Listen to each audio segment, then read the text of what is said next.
I just found out my husband has been cheating on me with our married best friend for years, and now I'm quietly planning my escape while they think I'm still in the dark. They don't know that I know, but I caught my husband, 42M, and our married best friend, 32F, making out at the end of our driveway when he was seeing her off after dinner with our family. We live on a small acreage and the driveway is a long way off from the main house. She had forgotten some crockery at the house and I decided to walk it over, because for some reason the two of them always took a while to say goodbye. Now I know why. That's when I saw them lit by her car's overhead lights. Making out in the front seat with our best friend straddling my husband. In shock, I didn't know whether to throw her Pyrex at the car or just walk away. I decided the latter, and was too shocked to cry or be angry. When my husband got back, I had to pretend like everything was normal. I know that it's stupid, but I couldn't sleep that night and decided to go through his phone. She was obviously under a pseudonym, but I found a handful of their messages dating 2 or 3 years back. Her husband doesn't know. He's currently posted overseas as a diplomat. I'm sick with rage and betrayal. I'm lost and have no idea what steps to take next. Update in the same post. Wow, I didn't expect this much support. It's really overwhelming. Just to clarify a few things, I don't live in the US, but in Australia. Technically, I can't file for divorce immediately as you need to be separated for 1 year and 1 day to file officially. My now ex-best friend just recently returned to the country. Her father has cancer, after being posted with her husband overseas. The dinner was to welcome her home, and what a welcome that was. As to what I'm going to do now, a part of me just wants to confront my husband and see what lame excuse he has. But I need to get away from him. This level of betrayal physically hurts. I can't help but think of all the times we spent together over the years and for how long our families were fooled. My mind is going crazy. When she was single and he would rescue her from some bad date, with the times they were alone in my house when the kids and I were out. How irrationally angry he was when he found out she had a boyfriend then chose to marry him. Thinking back on it, the two of them disappeared at her wedding. When I asked him where he was, he said he needed to reassure her that she had done the right thing. I feel so sick thinking of these things. Second update in the same post. Thank you everyone for your concern and advice. As of tomorrow my husband is out of town. I've tried really hard to act normal around my now ex-best friend, but it's proving difficult and I feel sick. I have been telling both of them that I've caught some terrible bug and just not feeling myself. While my husband is out of town for the next few days, my sister-in-law, who is the only other person who knows, my brother's wife, will help me pack important documents and store them somewhere my husband doesn't know about.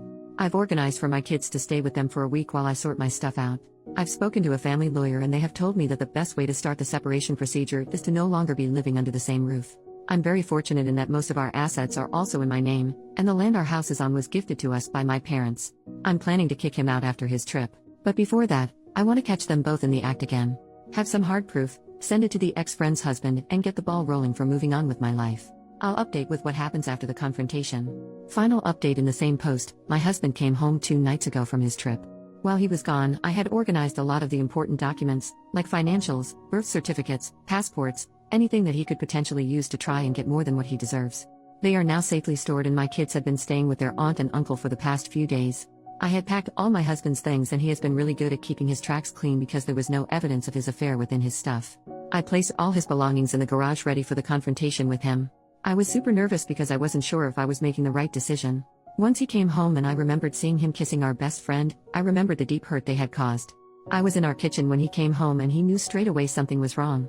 During that week I had been distant and had barely answered his texts and screened his calls. I did answer every now and again and gave the kids a chance to speak to their dad.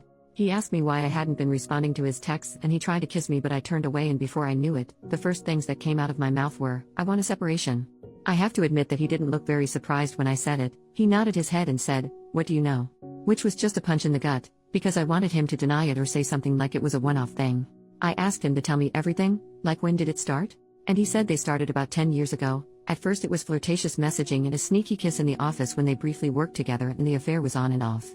She apparently always felt guilty, and her way out of that was to marry the next man that was interested in her and proposed. He admitted that they made love on her wedding day, and when he is out of town they meet. At this point I couldn't breathe and I was sobbing. I hated that the next words out of my mouth was, "Did you even ever love me?" He hesitated and said yes of course, but he was never in love with me the way he was with her. I cleared my throat and had said to him that he should tell her husband. There is no point hiding it anymore. I told him that all his stuff was in the garage and he can find somewhere else to stay. I let him know that I have spoken to a family lawyer, and I told him that when I feel ready, and only when I feel ready, will we see each other again and talk about the future arrangement with the kids. I said any further communication can be done through my sister-in-law or my brother. I told him he is allowed to see the kids but only at their place. I am of course wanting full custody of the children because it hurts too much to give him anything at this point. He agreed to all my points because he knew he was in the wrong. He tried to say sorry and then I absolutely lost my cool and screamed, "No freaking no way are you sorry. For 10 freaking years you have both deceived everyone we know. Please take your crap and leave and tell that woman you have been screwing for 10 years that I do not ever want to see her freaking face again." Certainly not my shining moment, but also a culmination of all the hurt and anger over the last few weeks that they have caused. I have no intention of talking to my ex-best friend or really to my soon-to-be ex-husband until I have had the time to grieve. New update, 1 year later. Thank you everyone who has been messaging over the last year to see how I'm going and asking for an update. It's been a crazy, painful year. But our divorce has been finalized, and I'm free. My ex-husband and my ex-best friend, as no surprise, are now in an actual relationship after the ex-best friend's husband found out about the affair. He divorced her, and since then we have met up for coffee to check in on each other and our mental health. He's been great sending encouraging messages, and he lives overseas and from his Facebook updates has started dating again. So I'm very happy for him. The legal and custody battles had been fairly stressful, but the ex-husband agreed to all my terms. The custody of the children was the only thing he really fought for. I have custody of the kids and he sees them on the weekends. The kids, including myself, have all been going to therapy separately. My ex-husband wants to see them more, and during school break the kids have the choice to stay with him or me. They have been good about it and stay with him for a week or so and then back to their mummy. Apart from necessary conversation, I steer away from my ex-husband and the ex-best friend. It still hurts so much and I understand that it will take some time to heal. But I am letting go because I don't want them to have that level of influence over my life. They got their little happy ending, I guess. I decided to sell the property we were living in and move closer to family and friends because, as you know, it takes a village. And I have been extremely grateful for the support I have received over the last year. I'm tearing up just as I'm writing this, knowing that I couldn't go through all of this without my loved ones. And for myself, I'm happy overall, still a work in progress but grateful for life. The kids and myself have been enjoying life, and when we have the time and the money, try and take little trips here and there so the traumatic events of the divorce doesn't linger and can be replaced by good memories. Memories where they spent road trips and adventures with their mum.